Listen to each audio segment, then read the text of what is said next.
제가 좋은 대학 나왔다는 걸 오늘 처음 알았습니다. 우리 생명의 길 교회에서 하나님 말씀 전할 수 있게 되어져서 너무 감사하고, 또 말씀 선포할 수 있는 기회 주신 교회 앞에, 또 하나님 앞에, 또 우리 황재명 목사님 앞에 감사드립니다. 제가 우리 황 목사님 영국에 있을 때 같이 뵙고, 우리 사모님 오시기 전에 오늘 우리 사모님 뵈니까 참 옛날 기억이 새록새록 나는데, 기숙사에 혼자 계실 때 같이 이 아버딘에서 에딘버러라고 하는 동네가 있는데요, 그 동네로 차로 한 3시간 가까이 운전해서 가야 되는데, 우리 성도님도 좀 익숙하지 않을 수 있는 이름인데, 제임스 던하고 톰 라이트이 세미나를 했습니다. New Perspectives on Paul이라고 해서 바울의 세관점, 이신칭에 대한 세관점에 대한 그런 세미나가 있었는데, 그때 이제 같이 이동을 하면서 차 안에서 참 많은 이야기를 나누었고, 그때 나누었던 이야기들이 지금 저에게도 상당히 이렇게 기억에 남는 내용들이었는데, 그때 이렇게 만나 뵈니까 이 신앙과 또 성경과 교회 생활에 대한 본질, 이런 부분들을 같이 많은 부분들을 확인하고 공유할 수 있었던 그런 시간들이었습니다. 그때 이렇게 말씀에 대하여서 진지함과 또 교회를 향한 열정들을 제가 나누고 교제하고 보면서, 또 한국에 돌아오셔서 교회를 향한 사역들, 이런 얘기들을 아버딘에서 나눌 때, 그때 참 이 마음속에 많은 이 부분들을 같이 이렇게 공유하고, 또 교회를 생각하는 마음들, 이런 마음들을 보면서 저보다 연배도 많으시고, 또 제가 그런 부분들을 존경하고, 그렇게 한국에 왔다가 자주 한국에서는 교제를 못했는데 이렇게 우연찮게 뵙게 되고, 또 소식을 나누면서 오늘 창립 기념부흥회에 말씀을 전해달라, 그래서 제가 섬기는 마음으로 또 순종하는 마음으로 그렇게 왔습니다. 2년째 개척을 하셨다는 얘기를 듣고 참 기적이구나 하는 생각이 제일 먼저 들었습니다. 거의 한국의 10,000 교회 가까이가, 10,000 교회 가까이가 코로나 때문에 상당히 어려움을 겪고 있는데, 코로나 중에 개척을 하고, 또 와서 제가 들어보니까 얼마나 많이 왕성하게 활동하는지, 제가 우리 한국에 최근 코로나 2년 동안 이렇게 왕성한 활동을 하는 교회는 저는 근자에는 처음 들어본 것 같아요. 그래서 하나님 앞에 너무 감사하고, 그리고 교회가 너무 귀한데, 그 귀한 교회에 우리 목사님 혼자 서 있는 것이 아니고 우리 성도님들이 함께 이렇게 모여서 주님의 몸된 교회를 섬기는 모습 보니까 참 감격스럽고 하나님 앞에 감사를 올려드립니다. 우리 말씀 나누기 전에 제가 한번 잠깐 기도하고 그렇게 나누기를 원합니다. 성령님, 우리의 눈을 열어주시고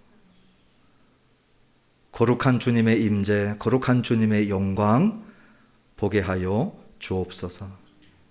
예수님의 이름으로 기도합니다. 아멘. 저는 3일 동안 딱 하나만 하고 갈 겁니다. 그것은 뭐냐?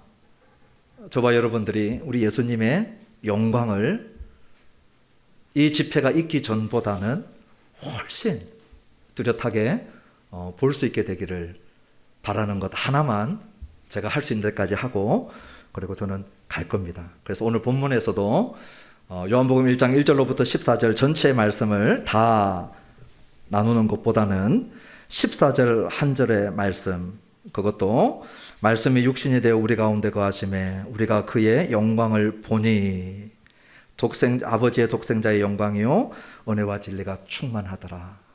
이 한 절을 중심으로 말씀을 나누기를 원합니다. 보통 이렇게 집회를 하면 목사님 오셔서 마음껏 하고 싶은 말씀 전해 주십시오, 그렇게 하는데, 우리 목사님은 창립기념 부흥 집회를 기도하다가 제가 생각이 났다는 거예요. 그리고는 본문도 정해 주시고 주제도 정해 주셨어요. 다 정해 놓으셨어요. 그리고는 와서 마음껏 하라고 해서 마음껏 하긴 해야 될 텐데, 아까 전에 말씀했던 것처럼 하나님의 영광을 아는 빛, 이 주제 자체도 정말 심오하고 깊은 주제고, 또 이 부분들에 대하여서 저를 기억했다는 것 자체도 정말 놀랐고요. 그리고 영광에 대하여서는 아마 신약 성경 전체에 있어서 사도 요한만큼 이 영광에 대해서 깊이 본 자가 없을 겁니다.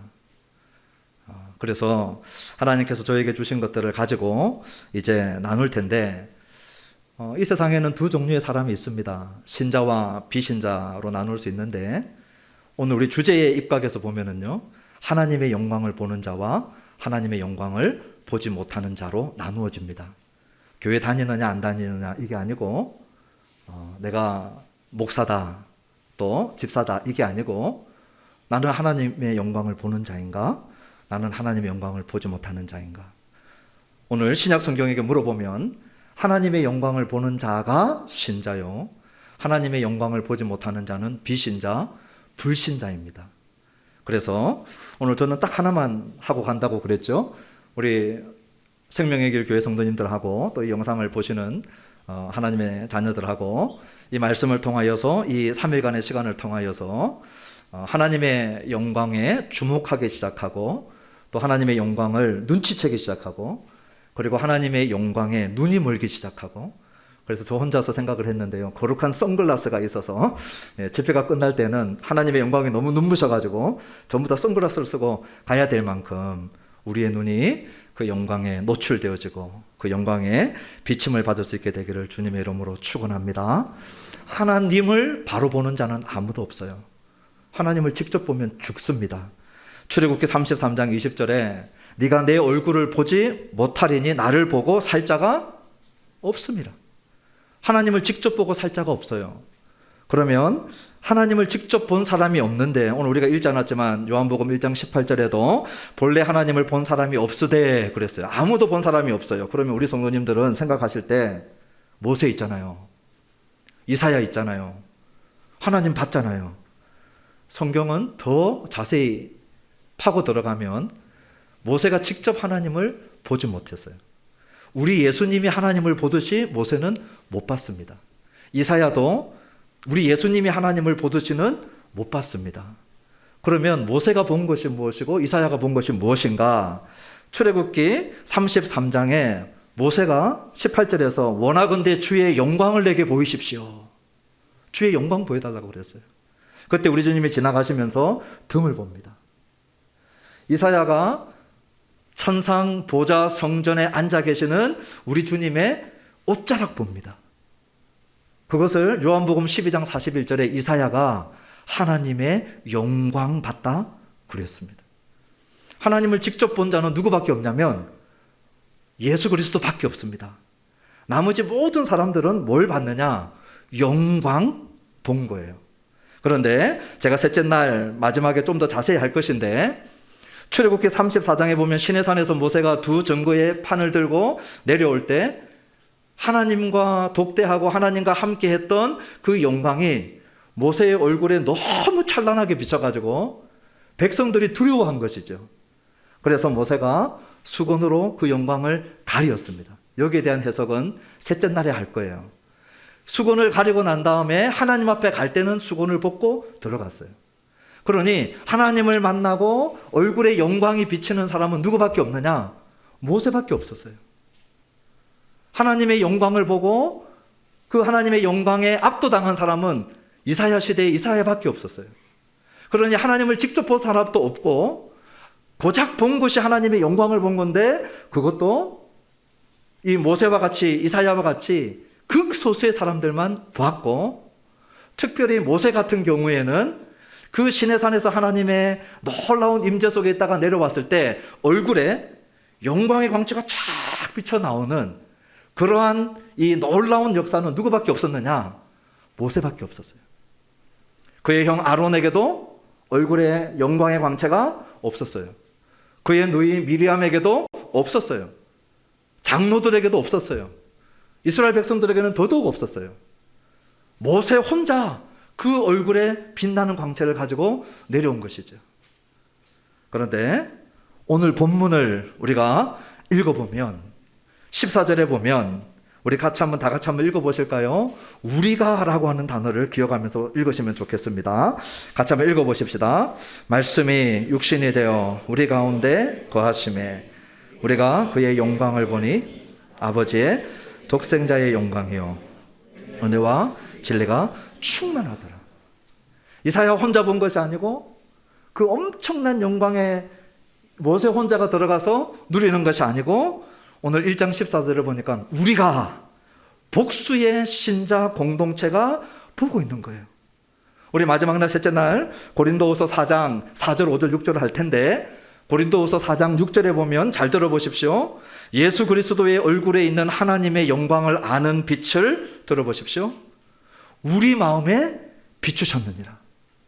사도 바울 혼자 그리고 고린도 교회의 독특한 탁월한 리더십을 가지고 있는 리더 소수 한두 명이 아니고 우리 마음에 비추어 주심으로 말미암아 우리가 보았다라는 거예요. 그러므로 놀라운 영광을 한 사람만 보는 것이 아니고 공동체가 같이 보고 더 놀라운 것은 그 얼굴의 영광스러운 광채를 모세의 경우에는 모세 혼자 띄고 있었는데 고린도 후서 3장 18절에 제가 읽어드릴 테니까 들어보십시오. 우리가 다 수건을 벗은 얼굴로 거울을 보는 것 같이 주의 영광을 보매 그와 같은 형상으로 변화하여 영광에서 영광에 이르니 곧 주의 영으로 말미암음이니라. 무슨 얘기하고 있냐면요, 모세 혼자 얼굴의 영광에 빛나는 것이 아니고 복수가 보는 정도가 아니라 그 성도들의 얼굴의 모습 속에 모세와 같이 놀라운 주의 영광이 성도들의 형상을 변화시켜 간다는 거예요. 그래서 영광에서 영광으로 이르도록 한다는 거예요. 이것이 신약 성도들 신자들의 본질이고 존재고 정체성이고 실제라는 거예요.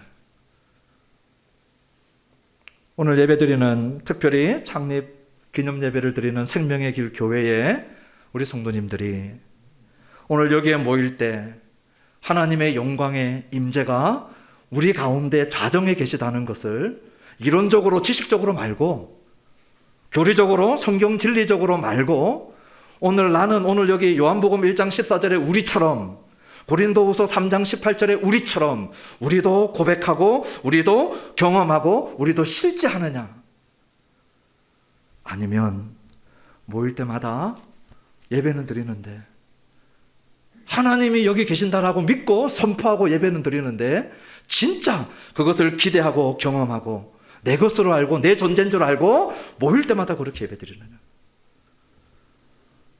제가 우리 한 목사님이 기도하시다가 저를 생각났다고 해서 상당히 부담됐어요.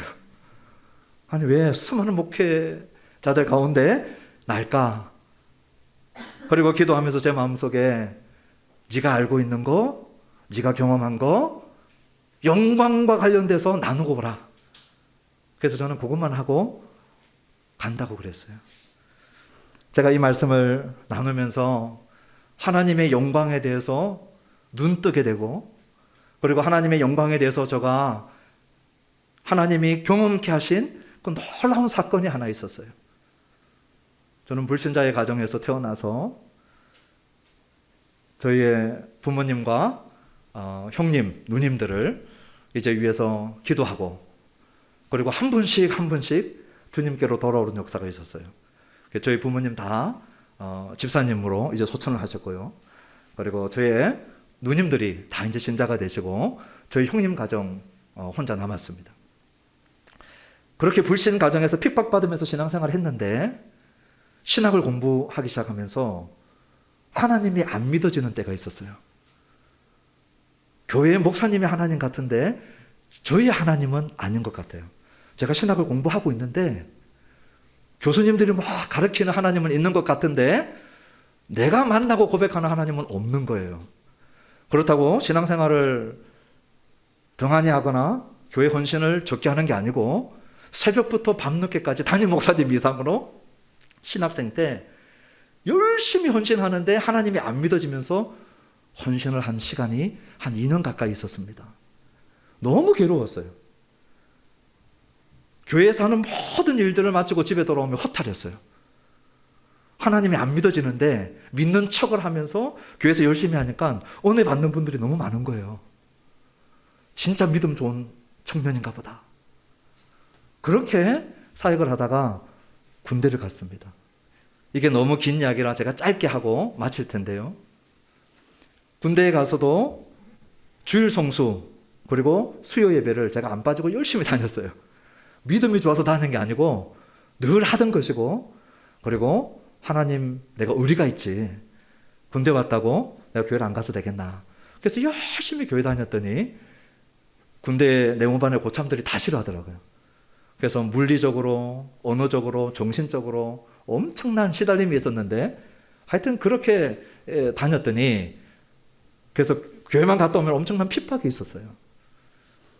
지금 제가 생각해 보니까 그런 핍박 받을 때 할렐루야 하고 그 고난을 달게 받았으면 될 텐데, 너무 무섭고 괴롭고 힘들고, 그런데 주일 되면 또 종교행사 갈 사람 나와 그러면 이등병인데 또 혼자 나가 있고, 그런 생활을 반복하다가 군대 군복이 야, 저 사명은 진짜 믿음이 좋은가 보다. 실수로 저를 여당군종으로 뽑았어요. 그래서 저보고 여당군종 할 거냐 물어보길래 제가 하겠다 그랬어요. 그래서 여당군종이 되어서 그때 하는 일이 뭐냐면 이제 초소를 방문하고, 그리고 커피를 들고 초코파이를 들고 방문하는 일이었어요. 제가 이제 상병이 되어서 그 일들을 쭉 하고 있는데, 제일 마지막 이 방문지가 상황실하고 통신실입니다. 이제 거기만 돌면 다 끝나는 거예요. 금요일날 밤에 출발해서 토요일날 새벽 한 3시, 4시쯤 되면 마지막 초코파이를 나눠주고 들어옵니다. 그곳에 들어가가지고 통신실에 들어가서 자, 짧게 예수님 얘기하고 그리고 기도하자 그랬는데, 한 명이 저보고 제가 정용신 상병님보다는 하나님을 더 잘합니다. 저보다 2달 후임이요. 대구 출신의 김유종이라고 하는 저보다 2달 후임병인데, 상상할 수 없는 일이에요, 군대에서는. 근데 제가 찔리는 거예요. 나는 하나님 가뜩이나 안 믿어지는데 나보다 하나님 더 잘 안다고 하니까. 그래서 제가 억지로, 제가 고참이니까 눈 감아 하고 기도하고 도망치듯이 남았어요. 네오만에 돌아와가지고 힘없이 전투복을 갈아입고, 그리고 이제 새벽이니까 쉬어야 되니까 잠잘 준비를 하고 있는데 이 김유정 상병이 따라온 거예요. 그래서 저한테 할 얘기가 있다는 거예요. 그게 뭐냐 그랬더니 아까 전에 예수님 얘기를 좀 해달라는 거예요. 저는 기억도 잘 안 나는데 분명히 복음서에서 예수님이 병자를 고치고 귀신을 쫓아내고 그리고 십자가에서 우리를 위해서 죽으시고 이런 얘기 했을 거예요.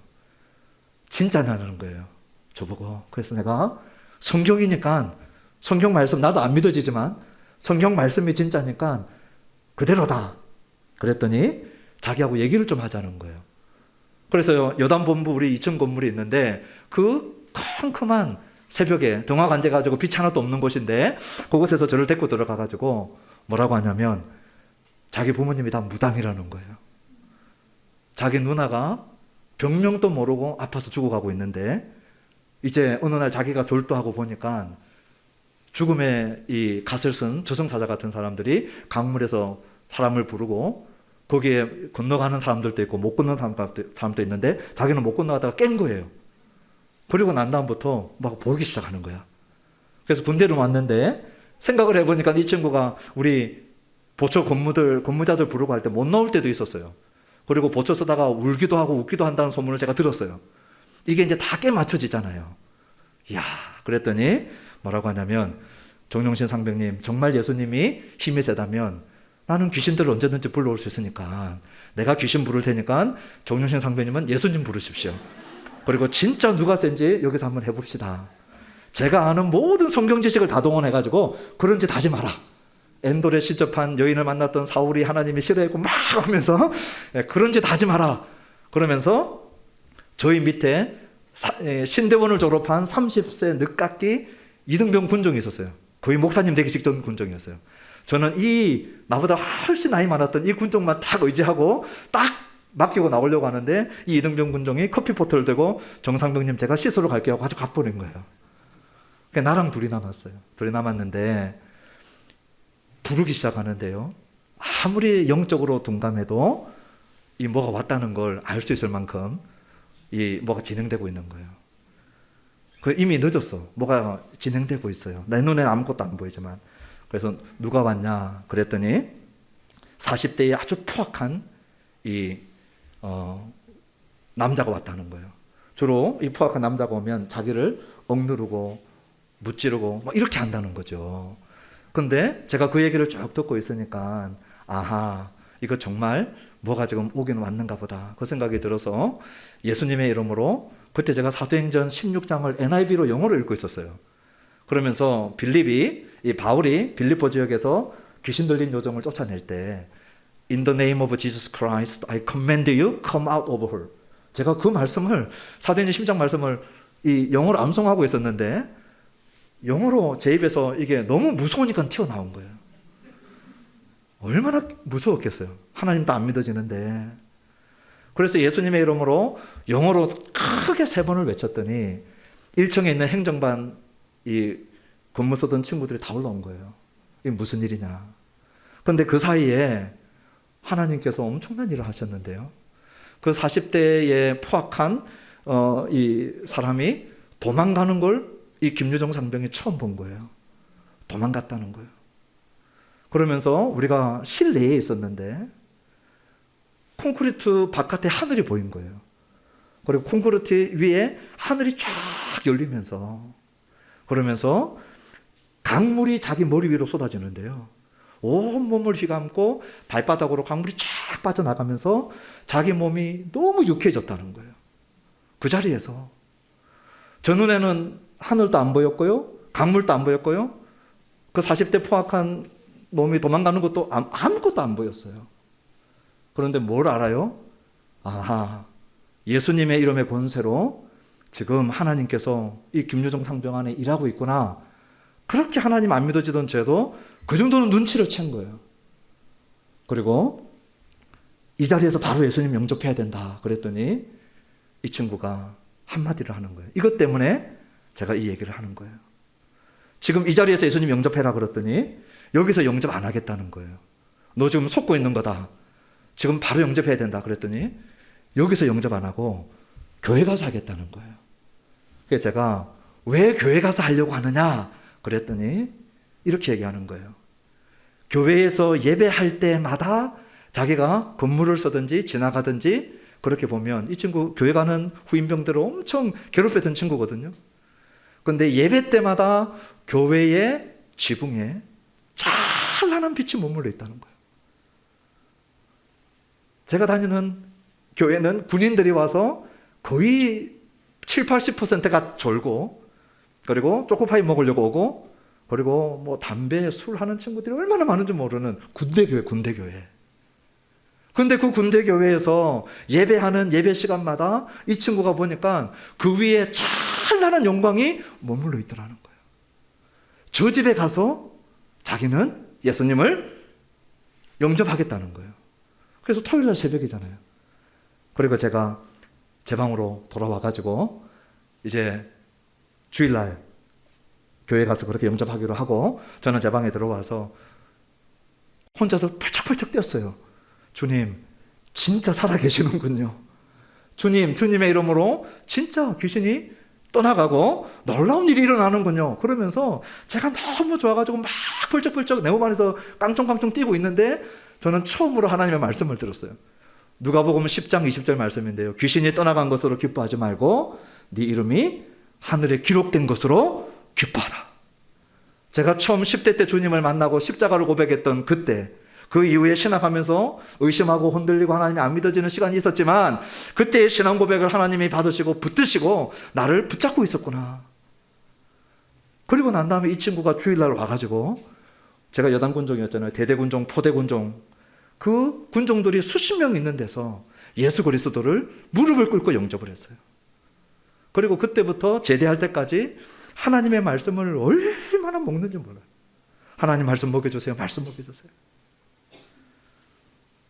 제가 이 집회를 준비하면서 영광에 대해서 준비를 하면서 교회가, 하나님을 예배하는 이 장소가 우리 눈에는 아무런 영광이 보이지 않는데 영광의 주인이신 우리 하나님께서 임재하시고 그리고 영광을 바라보는 신자들 안에 오늘 고린도후서 3장 18절처럼 모세에게만 영광이 있는 것이 아니고 우리들에게도 이 영광이 영향을 미쳐서 우리 신자들은 영광에서 그 다음 영광으로 그 다음 영광으로 계속해서 영화롭게 되어져 가는 과정에 있는 성도들이 모일 때 찬란한 영광이 임재했다는 것을 알았어요. 오늘 생명의 길 교회가 개척하고 예배마다 모일 때마다 우리 육신의 눈으로는 아무것도 안 보이는 것 같지만 하나님의 영광의 임재가 머물러 있는 줄 확신하고 모이시기를 축원합니다. 그리고 우리 성도님들 자신들이 자기 자신을 바라볼 때 하나님이 우리를 얼마나 영광스럽게 변화시켜 가고 있고 영광스럽게 만들어 가고 있는지 본인들이 자신의 존재 자체를 그렇게 성경 있는 말씀 그대로 고린도후서 3장 18절 말씀 그대로 그와 같은 형상으로 우리도 변화시켜서 영광에서 영광으로 인도해 가고 있는 과정 중에 우리 성도님들이 신앙생활을 하고 있다는 것을 확신하시기를 주님의 이름으로 축원합니다. 그래서 이 시간 이후에 새벽이든 수요든 금요일이든 주일이든 소그룹이든 두세 사람이 내 이름으로 모이는 곳에 우리 주님의 영광스러운 임재가 있는 줄 확신하시기를 바랍니다.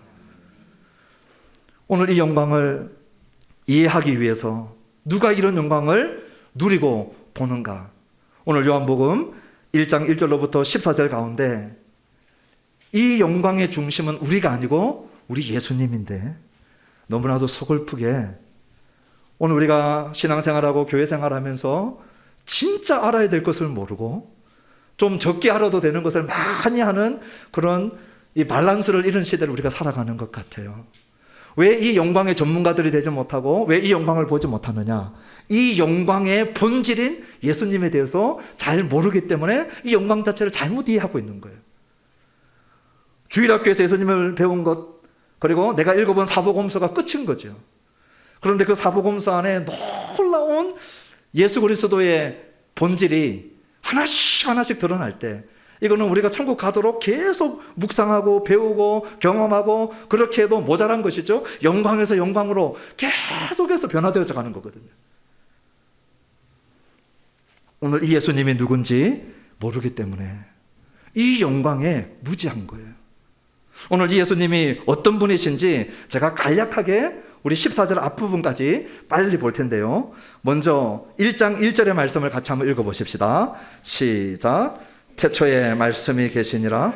이 말씀이 하나님과 함께 계셨으니 이 말씀은 곧 하나님이시니라. 태초에 하면 구약성경 어디가 생각나십니까? 역시 생명의 길 교회입니다. 창세기 1장 1절이 생각이 나죠. 그런데 오늘 여기 태초에는 우리 한글도 창세기 1장 1절과 똑같은 태초이고 원래 신약 성경은 헬라어로 기록되어져 있고 구약 성경은 히브리어로 기록되어져 있는데 히브리어로 기록된 구약 성경을 그 당시 사람들이 히브리어를 몰랐어요. 마치 우리 미국에 또는 영국에 이민 간 2세들이 한국말 모르고 영어로 대답하듯이 그 당시에 많은 디아스포라들이 히브리어를 못했어요. 그래서 그 당시의 언어였던 헬라어, 그 헬라어로 성경을 번역해 놓은 게 70인역이라고 하는 셉투아진트라고 하는 헬라어 구약 성경 번역본이 있었어요. 우리 예수님도 사도들도 이 70인역에 상당히 익숙했습니다. 우리 신약 성경은 70인역 자체를 바로 인용할 때도 있고요.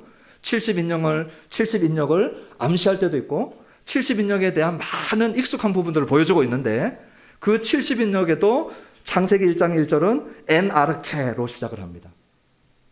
태초에로 시작을 합니다. 요한복음의 1장 1절도 태초에로 시작을 합니다. 그런데 이 태초는 창세기 1장 1절의 태초보다도 훨씬 과거의 태초입니다. 이거는 언어적으로는 어폐가 있어요. 왜냐하면 창세기 1장 1절이 시간과 장소의 시작이죠. 그 이전에는 시간과 장소가 없었습니다. 하나님이 시간과 장소를 시작하신 것이 창세기 1장 1절이기 때문에 그 이절로 시간적으로 과거로 간다는 것은 모순이지만 설명할 길이 없으니까 창세기 1장 1절 이전에 하나님의 시간 안에 있는 영원한 과거적 태초가 요한복음 1장 1절의 태초입니다. 그것을 어떻게 아느냐? 창세기 1장 1절에 시간과 만물을 만드신 태초는 요한복음 1장 3절에 가야 나옵니다. 우리 3절을 한번 읽어보시면 좋겠습니다. 만물이 그로 말미암아 지은 바 되었으니 지은 것이 하나도 그가 없이는 된 것이 없느니라. 이 창세기 1장 1절은 요한복음에서는 1장 3절에 가야 만물 창조가 나옵니다.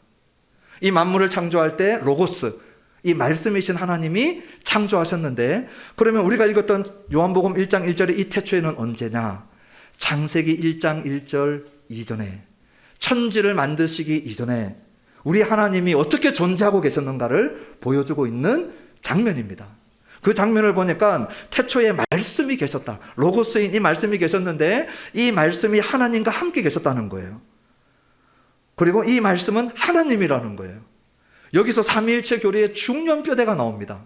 하나님이 계시지만 하나님과 구별되는 말씀이 존재하고 이 말씀은 곧 하나님과 본질적으로 동등하신 하나님이라고 말씀하고 있는 것이죠. 그래서 마가복음을 읽어보면 우리 예수님은 30대 성인으로 공생애를 시작하는 모습으로 마가복음 1장은 열립니다. 마태복음을 읽어보면 우리 예수님은 다윗을 지나서 아브라함까지 올라가서 아브라함과 다윗의 자손으로 아브라함부터 시작되어진 혈통적 예수님으로 시작됩니다. 누가복음을 읽어보면 다윗과 아브라함을 훨씬 지나서 노아를 지나서 아담까지 올라갑니다. 그런데 요한복음을 읽어보면 다윗을 지나고 아브라함을 지나고 노아를 지나고 아담을 지나고 어디까지 올라가느냐? 창세기 1장 1절의 태초를 지나고 그 과거에 우리 하나님만이 존재하고 계시던 그때에도 말씀이신 예수 그리스도는 존재하고 계셨다고 시작을 하는 거예요. 하나님과 함께 계셨는데 이 말씀은 곧 하나님이라 이렇게 말씀하는 거예요. 혹시 이 1절 제일 마지막에 이 말씀은 곧 하나님이시니라, 이 말씀을 가지고 여호와의 증인들을 만나보신 적이 있는지 모르겠어요. 저는 여호와의 증인들을 영국에서도 만나고 한국에서도 저희 교회 앞에 공원에서 여호와의 증인들 전도를 해서 제가 만나봤는데, 제가 계속 전도를 하니까 여호와의 증인 자기 나름대로의 학교에 교장 선생님을 저보고 만나봐라 그러더라고요. 그래서 저랑 저희 교회에서 한 6번 가까이 이 성경 공부를 했는데 헬라어로 했어요. 이 교장 선생님이 수학 선생님인데 헬라어를 읽는 거예요. 그래서 저하고 얘기하면서 저에게 공격했던 첫 번째 공격이 뭐였느냐? 이 요한복음 1장 1절이었어요. 제일 마지막에 이 말씀은 곧 하나님이다.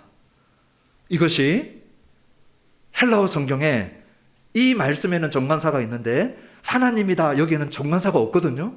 그러니 번역을 하면 어떻게 되냐면 우리 여호와 하나님은 대문자로 지 해서 God인데 정관사가 없으니까 소문자로 God, 이 잡신의 하나로 번역을 하는 거예요. 그래서 실제로 여호와의 증인들의 영어 성경에는 소문자 GOD입니다. 이 말씀이.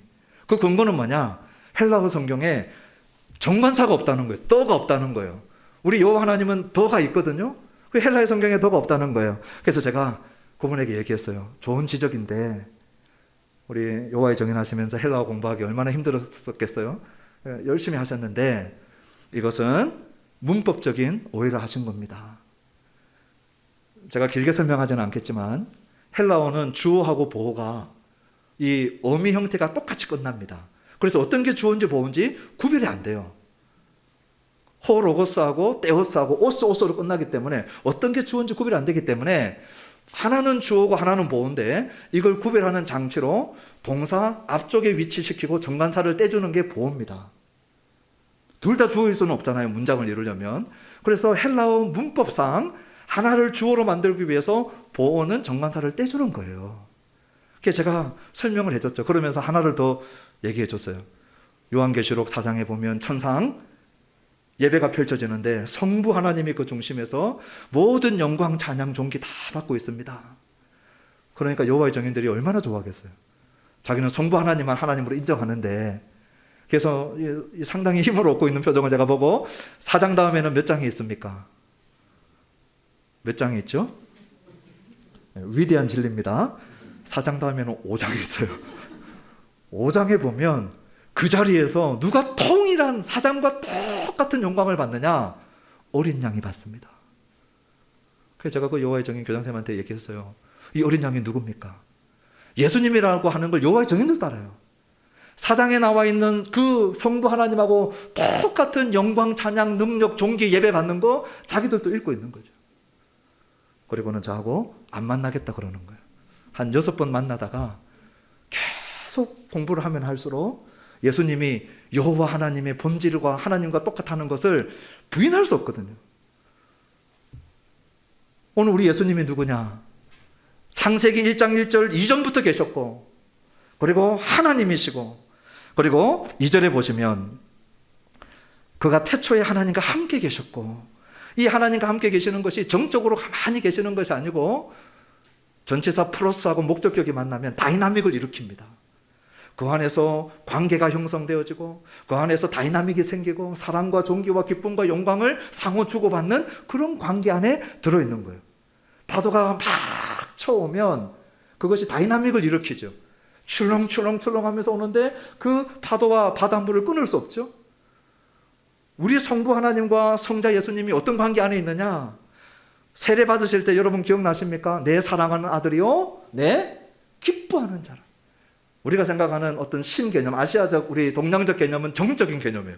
가만히 계시는 게 아니고 서로 사랑하고 서로 기뻐하고 서로 영광 돌리고, 그 안에서 아무런 이 충돌이 없고 그 완전한 연합의 관계 안에서 함께 계신 분이 우리 하나님이신데, 그 우리 예수님이 하나님과 함께 계시는 그 모습으로 계시는데, 그분이 3절에 만물이 그로 말미암아 지은 바 되었으니 지은 것이 하나도 그가 없이는 된 것이 없느니라. 여기 3절에 나와 있는 지은 바, 되었다, 지은 것, 된 것, 이게 전부 다 이 기노마이라고 하는 헬라어를 쓰는데요, 창세기 1장에 23번 이 단어가 나옵니다. 창세기 1장은 천지를 창조하시는 장이죠. 그때에 말씀하시는 대로 되더라, 존재하더라, 그 단어가 이 기노마인데요, 오늘 여기 1장 3절에 그 말씀으로 로고스께서 만물을 만들고 계시는 모습을 보여주고 있는 거예요. 우리 예수님이 누구신가? 그냥 30대 꽤 종교성에 뛰어난 12명의 제자를 거느렸던 그런 기독교의 창시자, 그 정도가 아니고요. 창세기 1장 1절 이전에 성부 하나님과 함께 동일한 하나님으로서 성부 하나님과 모든 인격적인 공유관계 안에 계시면서 천지 만물을 창조하신 그분이 우리 예수님이에요. 그분 안에 생명이 있고, 이 생명은 사람들의 빛인데, 사람들은 생명이 어디에서 시작되고 어디에 있는지 몰라요. 생명은 어디에 있느냐? 그분 안에 계셔요. 그리고 이 생명은 사람들의 빛인데 빛이 세상에 들어옵니다. 5절을 읽어보시면 같이 한번 읽어보실까요? 시작. 빛이 어둠에 빛이 돼 어둠이 깨닫지 못하더라. 여기 빛과 어둠의 충돌이 나옵니다. 이건 내일 할 거예요. 빛과 어둠의 충돌 속에서 일어나는 어마어마한 영광, 이것이 요한이 가리키는 십자가의 영광입니다. 내일 십자가가 왜 영광인지를 말씀을 드릴 거예요. 마태, 마가, 누가복음은 십자가를 영광이라고 한 적이 한 번도 없습니다. 마태, 마가, 누가는 십자가를 얘기할 때마다 고난받고 버림받고 죽임당하고 옵니다. 고난받고 버림받고 죽임당하고. 고난이에요, 고난.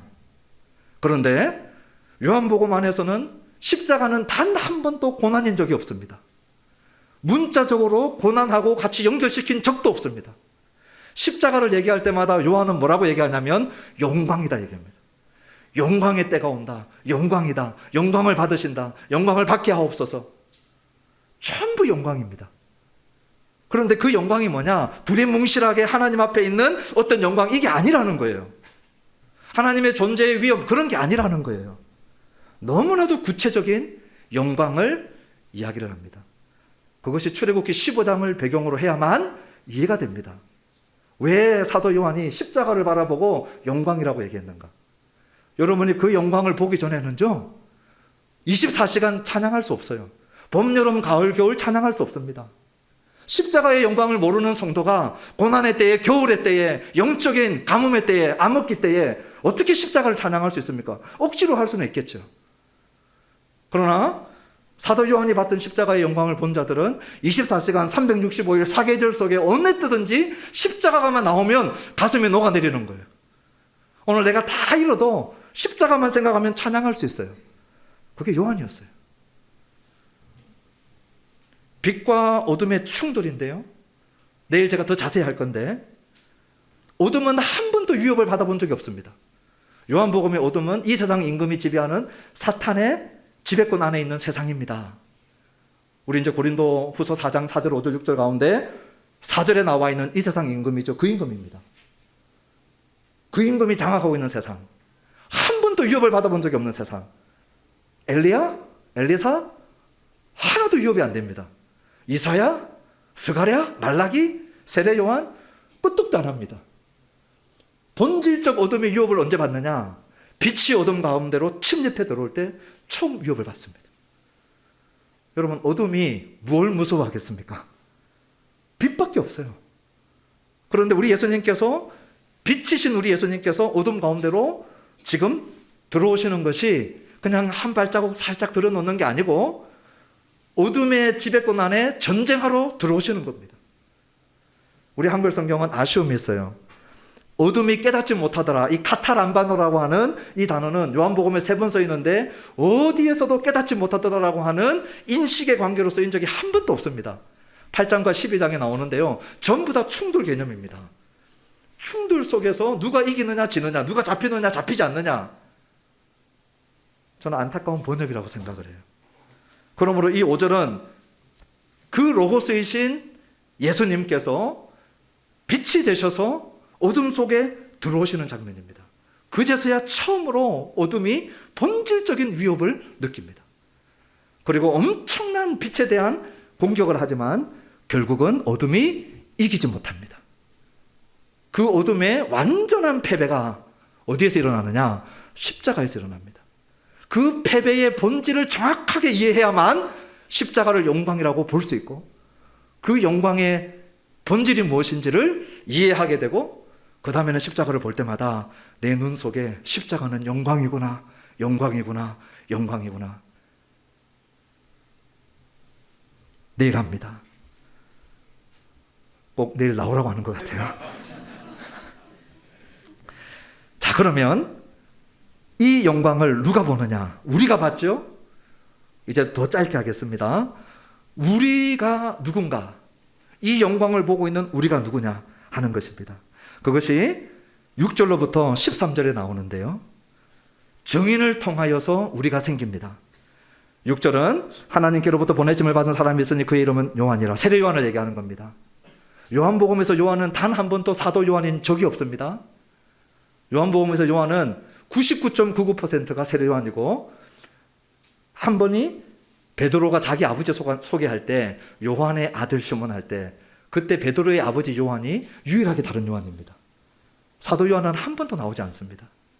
그러므로 세례 요한이 7절에 그가 증언하러 왔으니 곧 빛에 대하여 증언하고 모든 사람이 자기로 말미암아 믿게 하려 함이라.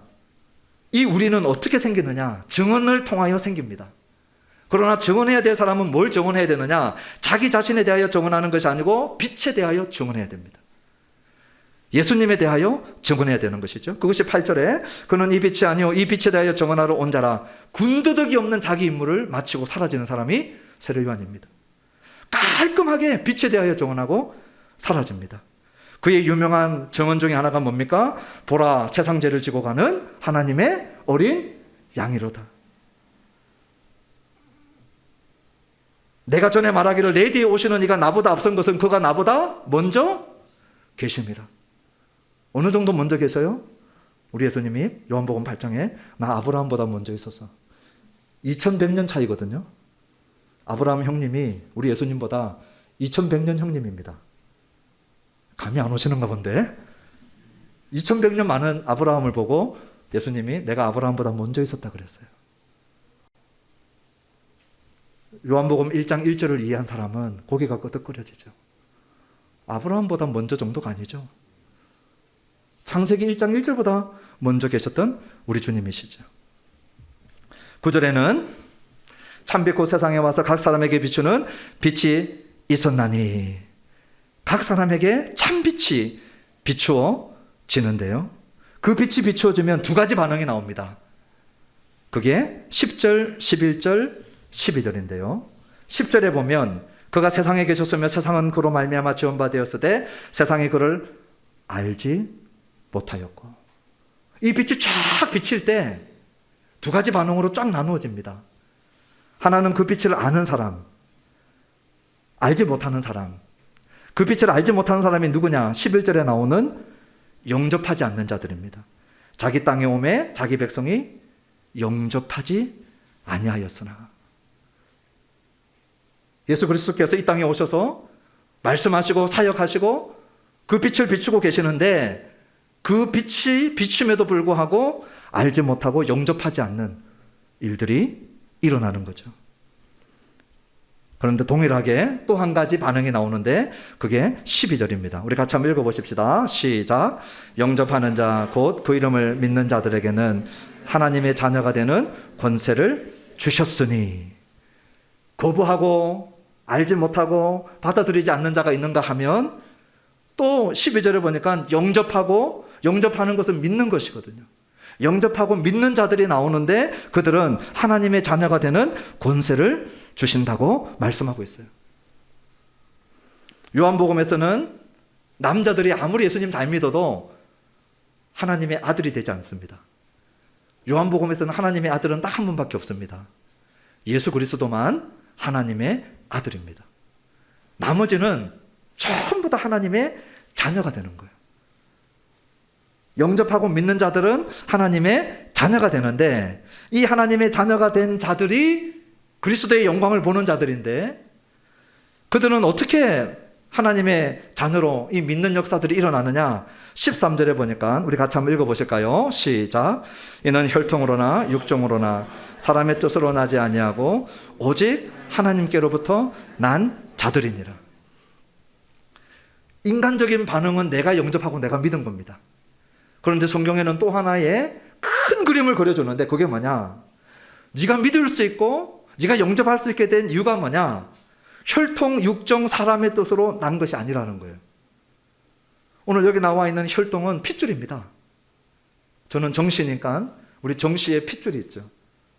그 다음에 여기 나와 있는 육정은 성령 없는 모든 육체적 욕구입니다. 그리고 뒤에 나와 있는 사람의 뜻은 이 사람은 남편을 가르치는 헬라어 단어의 전형적인 단어입니다. 이 안드로포스라고 하는 사람이라는 단어를 쓰지 않고 남편을 가르치는 단어를 씁니다. 그러면 여기 13절에 나와 있는 이 말씀이 얘기하는 건 뭘까요? 육신적인 출생을 얘기하는 거죠. 혈통, 그리고 육정, 그리고 남편의 뜻. 이것은 우리 육신적인 생명이 태어날 때 이 관계를 통해서 태어나는 겁니다. 영접하는 자, 믿는 자들은 이렇게 태어나는 것이 아니라는 거예요. 어떻게 태어나는 거라고 얘기하고 있습니까? 오직 하나님께로부터 난 자들이라. 이렇게 말씀하고 있는 거예요. 그래서 성경을 읽으면 인간적인 책임과 우리 하나님의 주권이 항상 같이 있습니다. 어느 누구든지 이 인간적인 책임과 하나님의 주권을 조율하려고 하면 이 성경의 멜로디가 연주가 안 됩니다. 여러분 현악기를 보면 양쪽 끝을 당기고 있어야 현에서 소리가 나죠. 그런데 한쪽을 풀어버리면 소리가 안 납니다. 우리 신약 성경 안에는 이 인간의 책임이라고 하는 한쪽 끝과 하나님의 주권이라고 하는 한쪽 끝이 팽팽하게 양쪽에서 연주되고 있는데, 붙잡고 있는데 여기서 복음이 연주되어지는 거예요. 내가 믿고 내가 영접한 것 같은데 그 이전에 무슨 일이 있었느냐? 하나님께로부터 나는 역사가 있었다는 거예요. 이 하나님께로부터 나는 역사가 어떤 역사인지 3장 21절에 우리들에게 말해줍니다. 우리 조금만 가서 3장 21절을 한번 보십시다. 같이 한번 요한복음 3장 21절을 읽어보시죠. 시작. 진리를 따르는 자는 빛으로 오나니 이는 그 행위가 하나님 안에서 행한 것임을 나타내려 함이라 하시니라. 진리를 따르는 자는 빛으로 온다고 그랬어요. 빛으로 오는 자는 빛을 알고 빛을 영접한다고 그랬어요. 그런데 그 행위가 하나님 안에서 행한 것임을 나타내려 함이니라. 이 말은 뭐냐면요, 하나님 안에서 이루어졌다는 거예요. 수동태로 된 말이거든요. 그러니 하나님께서 행하신 일이다. 그것을 진리를 따르는 자의 특징이라는 거예요. 그런데 주님께로 오지 않는 자는 바로 3장 20절에 나와 있는데, 악을 행하는 자마다 빛을 미워하여 빛으로 오지 아니하나니 이는 그 행위가 드러날까 함이요. 빛으로 오지 않는 자, 빛을 거부하는 자의 특징이 뭐냐? 악을 행하는 자인데 그것이 드러날까 봐 오지 못한다는 거예요. 그러므로 진리를 따르고 믿고 영접하는 자, 내가 믿었다고 생각하지만 그 뒤에 무슨 일이 있었느냐? 하나님께서 행하신 일이 먼저 있었다는 거예요. 제가 읽어드리는데요, 요한일서 5장 1절에 이걸 잘 얘기했어요. 이렇게 얘기합니다. 예수께서 그리스도이심을 믿는 자마다 하나님께로부터 난 자니. 예수께서 그리스도이심을 믿는 자마다, 지금 현재 믿고 있는 현재형인데, 이 현재 믿고 있는 자들은 하나님께로부터 난 자다, 완료형이에요. 하나님이 부모가 되어서 아이를 놓듯이 부모가 먼저 있고 자녀가 나오듯이, 오늘 태어난 아이는 분명히 내가 태어난 거지만 내 스스로 태어난 것이 아니고 부모에 의해서 태어나죠. 하나님께로부터 난 자다. 오늘 이것이 왜 중요하냐? 오늘 우리 가운데 계시는 그 영광을 누가 보느냐는 거예요. 우리 하나님께서 주권적으로 역사하지 않으면 우리 인간적인 노력만으로 볼 수 없다는 거예요. 내가 믿고 내가 알고 내가 영접하는 것 같지만 그 일이 있기 이전에 허물과 죄로 죽었던 우리를 먼저 살려주시는 일이 있지 않으면 어떻게 성장이 시체가 감각하고 알고 받아들이고 믿고 할 수 없다는 거예요. 오늘 내가 예수님을 듣고 내가 거기에 반응하고 믿는 이런 믿음의 역사들이 일어나는 이유는 뭐냐? 이미 하나님이 내 안에서 일을 행하셨구나. 오늘 이것이 우리들에게 왜 중요하냐? 오늘 이 자리에서 이 영광이 보이지 않는 사람들은, 주님 내가 믿기를 원합니다, 내가 알기를 원합니다, 애쓰고 노력해야 되는 인간적 책임을 다해야 되지만 그것만으로 모든 것이 되어지지 않는다는 것을 알 때 뭐 하게 됩니까? 진짜 겸손히 하나님 앞에 은혜를 구하게 되는 거예요. 주님, 은혜를 주십시오. 내 눈을 열어서 보게 하십시오. 내가 죽었습니다. 내가 소경입니다. 내 눈은 뜨고 있지만 내 눈은 1.5, 1.5이지만 그리스도가 보이지 않고 그리스도의 영광이 보이지 않습니다. 주님, 나는 죽은 자입니다. 그러니 내 안에서 행하여 주십시오. 주님이 내 안에서 역사해 주십시오. 그렇게 우리 주님 앞에 그 은혜를 사모하는 자에게 우리 주님은 만나 주시는 주님인 줄 믿습니다. 찾고 두드리고 구하는 자를 우리 주님은 외면하지 않는 주님이신 줄 믿습니다. 겸손히 엎드려서 주님 앞에 은혜를 구할 때 주님이 이 믿음 안으로 이 영광을 보는 공동체 안으로 우리를 불러주시는 거죠. 그러면 우리는 그 사이에 아무것도 안 해도 되느냐? 믿음이 우리 안에서 역사하는 과정 속에 반드시 시작 성경이 얘기하는 또 하나의 측면이 뭐냐? 누군가가 말씀을 전할 때 들음으로 믿음이 생긴다는 거예요. 로마서 10장 17절에 그러므로 믿음은 들음에서 나며 들음은 그리스도의 말씀으로 말미암음이니라. 베드로전서 1장 23절에 너희가 거듭난 것은 썩어질 씨로 된 것이 아니요 썩지 아니할 씨로 된 것이니 살아있고 항상 있는 하나님의 말씀으로 된 것이니라. 이 영광을 보기 위하여, 이 믿음 안으로 들어가기 위하여 오늘 우리의 모든 관심과 집중이 어디로 가야 되느냐?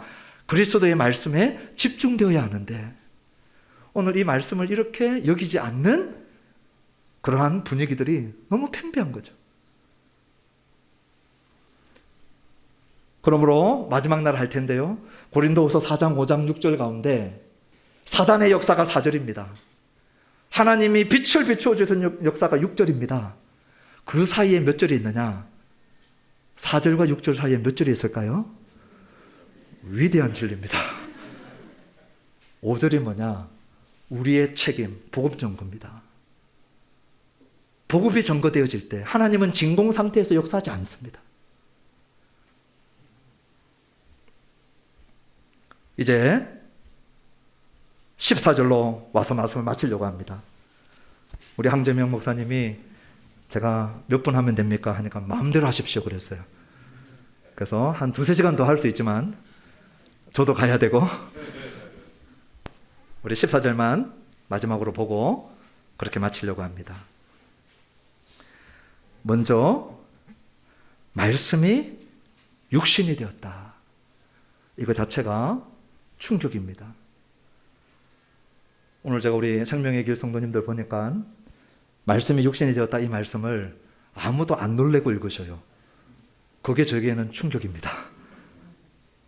예를 들어서 옆에서 원자폭탄이 뻥 터지면 놀래야 되잖아요. 그렇죠? 뭐가 폭탄이 뻥 터지면 놀래야 되잖아요. 유유하게 스타벅스 커피를 들고 폭탄이 터지는 사이를 유유하게 걸어가는 사람은 없어요. 너무 유유하셔서 제가 조금 놀랬는데, 오늘 여기 나와 있는 말씀이 육신이 된다라고 하는 것은요, 유대인들에게는 상상할 수 없는 충격입니다. 왜냐? 말씀은 창세기나 지혜 문헌에 보면 창조의 도구, 계시의 도구, 또는 지혜 문헌에 가면 인격화까지는 됩니다. 예를 들어서 잠언서 보면 아버지가 아들에게 너는 지혜를 따라가라. 지혜 아가씨, 여성형이거든요. 절대 홍등가의 여인, 그 두 여자 중에 아버지가 말하는 그 여인만 따라가야 되지, 아버지가 말하지 않는 여인을 따라가면 안 됩니다. 그 잠언서에 인격화까지는 돼요. 그런데 오늘 여기 본문에서 뭐라고 했어요? 말씀은, 로고스는 태초부터 계셨고, 그리고 하나님과 함께 계셨고, 그리고 하나님인데 그 하나님이신 말씀이 뭐가 됐어요? 피조물이 된 거예요.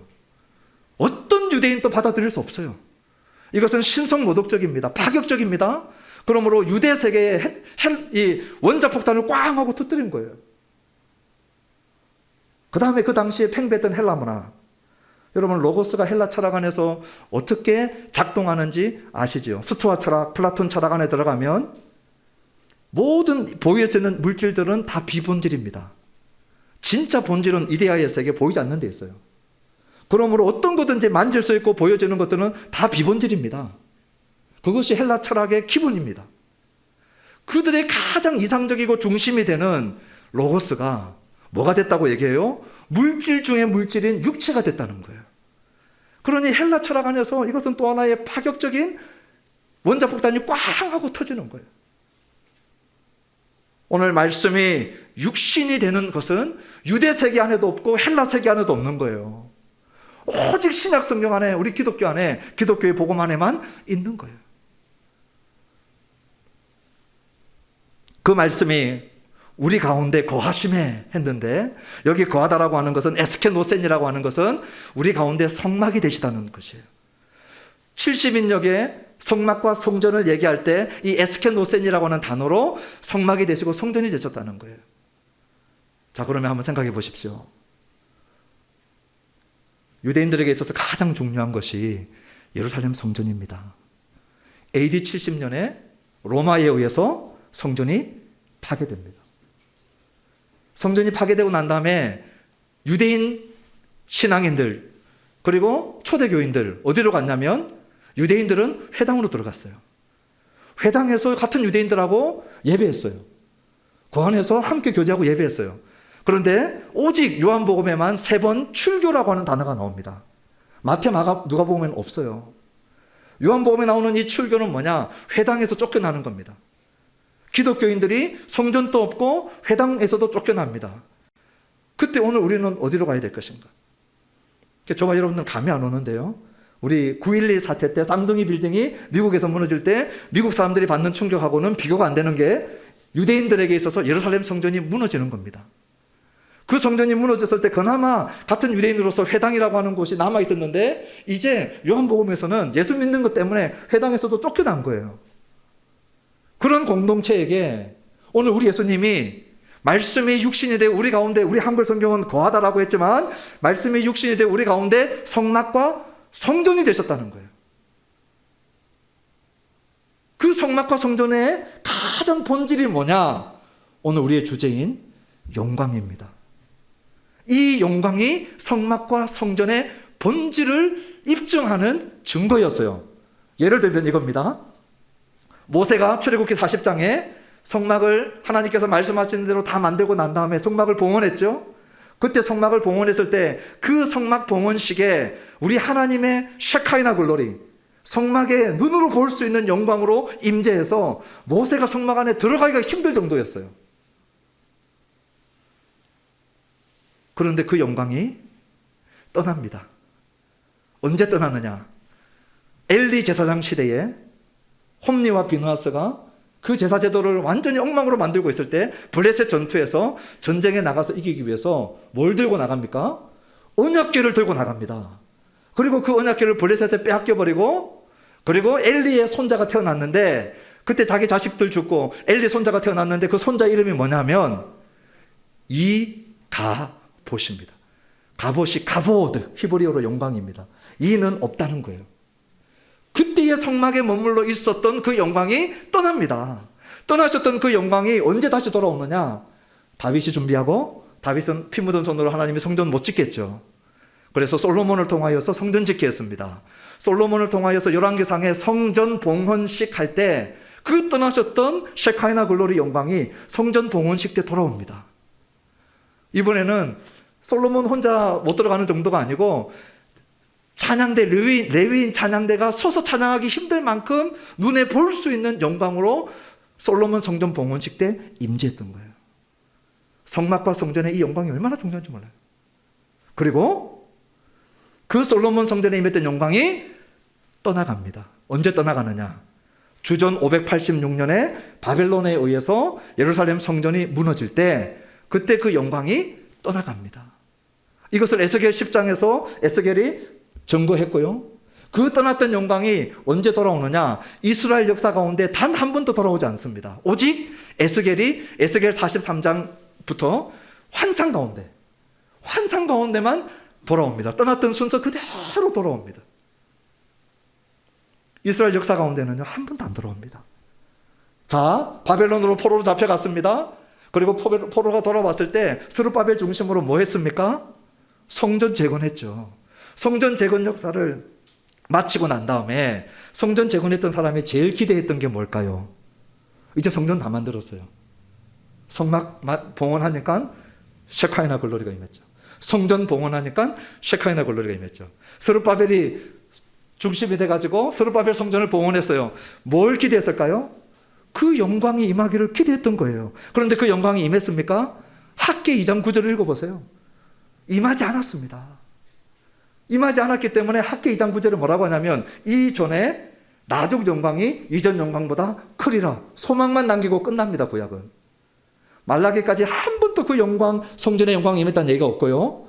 신약과 구약 사이, 구약과 신약 사이를 우리가 중간기라고 부르는데 올드 테스트먼트와 뉴 테스트먼트 그 사이에 인터테스트멘털 피어리드라고 해서 중간기에 유대인들의 문헌을 보면 그때도 성막도 있고 제사장도 있어요.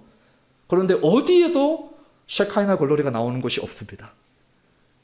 그리고 마태복음이 시작됩니다. 없어요. 마가복음이 시작됩니다. 없어요. 누가복음이 시작됩니다. 없어요. 요한복음 1장을 여니까 뭐가 나옵니까? 말씀이 육신이 되어 우리 가운데 성막과 성전이 되심에, 그리고 뭐가 나옵니까? 우리가 그의 뭘 보니까요? 영광을 보니. 그 떠나셨던 영광이 이제 누구에게로 임하는 거예요? 예수님 위에 임하는 거예요. 성막 봉헌식에 임했던 그 영광, 솔로몬 성전 봉헌식에 임했던 그 영광이 이제 성전의 모든 구약 성전의 성취로 오신 우리 예수님 위에 돌아오셔서 임해 계시는 거예요. 그것을 신자 공동체, 믿는 자들이 전부 다 본 거예요. 그 영광이 우리 주님 위에 머물러 계시는구나. 그리고 난 다음에 요한복음은 이 성전에 대한 이야기가 쭉 흘러갑니다. 1장 51절에 보면 예수님이 인자 위에 하나님의 사자가 오르락 내리락 하리라. 이건 무슨 사건입니까? 창세기에 야곱이 도망가다가 돌베개 베고 잤을 때 그 자리에 천사가 오르락 내리락 했죠. 그 장소의 이름이 뭡니까? 베트엘입니다.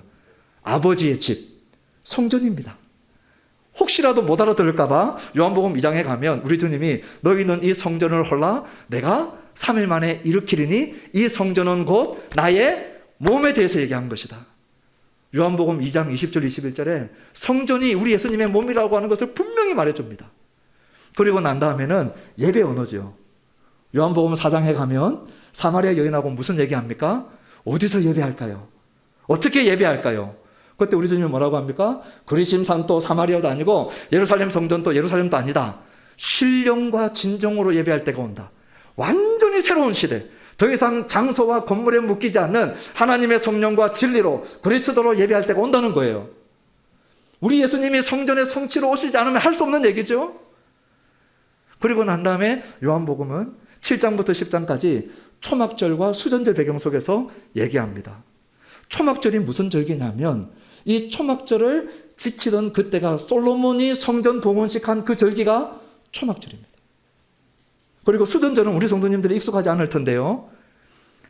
중간기에 예루살렘 성전이 타락했을 때 시리아의 이 안티오코스 왕이 돼지 피 뿌리고 제우스 신상 갖다 놓고 더럽혔을 때 다시 그 성전을 회복하고 이스라엘이 짧게 독립했을 때 그때 성전을 다시 회복해서 돼지 피 다 씻어내고 하나님 앞에 성전을 재봉헌한 절기가 수전절입니다. 요한복음 10장에 나옵니다. 조금만 더 견디시면 됩니다.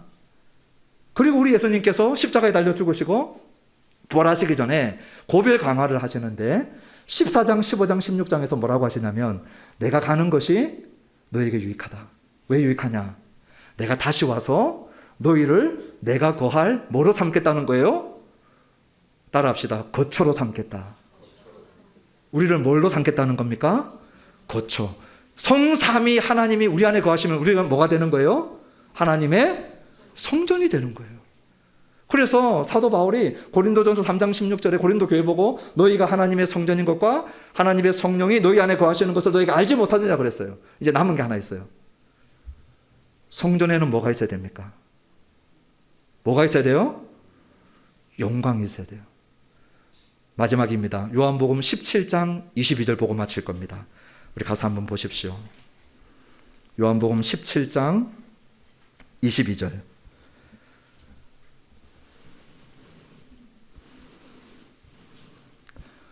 우리 이거 보고 마칠 겁니다.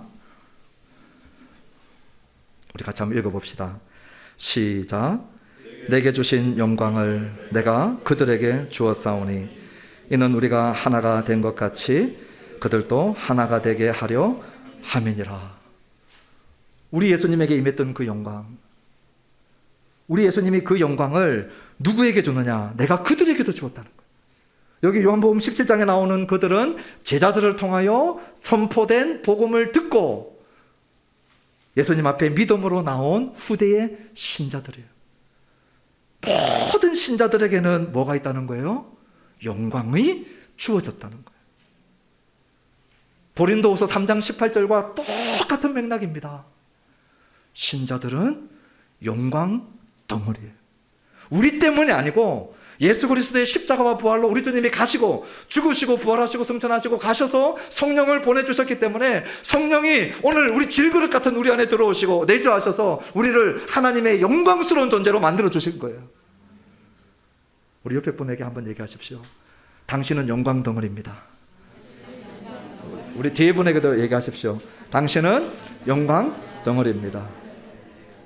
너무 안타까운 건 이 영화의 신학이 칭의, 성화, 그리고 죽어서 천국 가야지 그때 우리가 영광을 얻는다. 맞는 교리예요. 그런데 뭘 놓쳤어요? 칭의와 함께 이미 시작된 영화가 우리 안에서 영광이 이미 시작됐어요. 할렐루야. 이미 시작됐어요. 이것이 영광에서 영광으로 계속해서 더 빛나가는 거예요.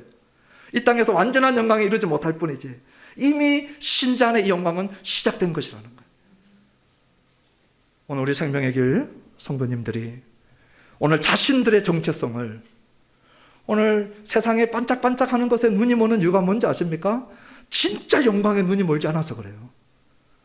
진짜 영광에 눈이 멀면 세상에 반짝반짝하는 것이 그냥 싸구려 같아. 우리 예수님의 눈 멀고 우리 예수님이 영광 덩어리시구나. 우리 예수님이 죽으심과 부활하심과 우리에게 성령 주심으로 말미암아 우리를 성전 삼으시고 나를 영화로운 존재로 만들어 주셨구나. 그리고 우리가 모일 때 우리가 육신의 눈으로 못 볼 뿐이지 어마어마한 영광의 임재가 우리 가운데 함께 하시는구나. 우리 자신들을 그렇게 보기를 주님의 이름으로 축원합니다. 그리고 생명의 길 교회가 이 영광 가운데서 모이고 예배하고 전도 축제하고 기도하고 세워져 나가는 교회 되기를 주님의 이름으로 축원합니다.